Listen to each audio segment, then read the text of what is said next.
ভালোবাসার রঙে লেখা দিনগুলো। অধ্যায় 3। দিন গড়াচ্ছে কিন্তু মারুফের ভেতরের অস্থিরতা কমছে না। ক্লাসে যতবার সামিয়ার পাশে এসে বসতে মনে চায়, সুযোগ মেলে তার বরাবর বেঞ্চের উত্তর পাশে বসার।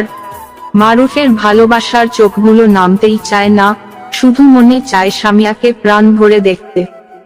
তার হৃদয়ে অদ্ভুত এক আলো জ্বলে ওঠে, তবুও সে নীরব।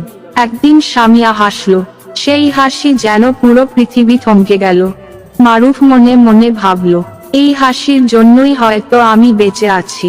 কিন্তু অন্যদিকে ভয়ও কাজ করছিল, যদি সে আমায় কখনো ভুল বুঝে।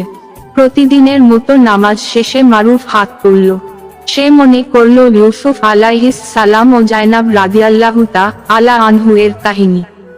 কিভাবে ধৈর্য আর ঈমানের মাধ্যমে আল্লাহ তাদের পথ সহজ করে দিয়েছিলেন। মারুফের দোয়াতেও তাই, কেবল একটাই আরজি, হে আল্লাহ, আমি সামিয়াকে খুব ভালোবাসি, তুমি ওকে আমার করে দাও। রাত নামলো, বৃষ্টি হচ্ছে। বৃষ্টি হচ্ছে, মারুফের ঘুম আসছিল না। সে বাহিরে গিয়ে বসলো আর সামিয়ার কথা ভাবছিল। চোখের পাতা ভিজে উঠল। মারুফ চুপচাপ ফিসফিস করে, হয়তো একদিন তুমি বুঝবে আমার হৃদয়ের কষ্ট। কবিতা ছন্দময় কণ্ঠে।